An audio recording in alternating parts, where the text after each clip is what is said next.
கர்த்தருடைய பிள்ளைகளே, இங்கே இப்படி எடுத்துக்கிறாங்க, புரியுதா? இங்கே ஃபுல்லாக சாயம் பூசிக்கிறாங்க. கிறிஸ்தவர்களை தான் சொல்கிறேன். இந்த முடியை இப்படி முள்ளம் பண்ணி மாதிரி வெட்டிக்கிறானுங்க ஆம்பளை பசங்க.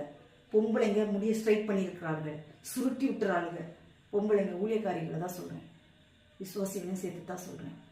லிப்டிக்கு, ஐப்ரோ எடுக்கிறது, ஃபுல்லாக மேக்கப்பு, சாயத்தை பூசி வச்சிட்றாளுங்க. ஊழியக்காரனுங்க பொண்டாட்டிகளை தான் நான் சொல்கிறேன், விசுவாசிகளை தான் நான் சொல்கிறேன். சாயத்தை ஃபுல்லாக பூசிக்கிட்டு கேட்டால் ஊழியக்காரனுக்கு பொண்டாட்டி, நாங்கள் ஊழியக்காரன் அப்படிங்கிறது. இங்கே முள்ளம்பண்ணி மாதிரி முடிய வச்சுக்கிறது, இந்த இடுப்பு கீழே ஃபேண்டு போடுறது ஆம்பளை பசங்க. கேர்ஃபுல்லாக இருந்துக்கங்க. ஆலயத்துக்குள்ளே இருக்கிறதா இருந்தால் ஒழுங்காயிரும், இல்லைன்னா ஆலயத்துக்கு வெளில போயிடும். என் தேவனுடைய நாமத்தை நீ தூஷிச்சுக்கிட்டே இருக்கிற. நான் பல தடவை மெசேஜ் கொடுத்தாச்சு, இன்னும் எச்சரிப்படையாமல். நான் என்ன கேட்குறேன், ஒரு சுடிதார்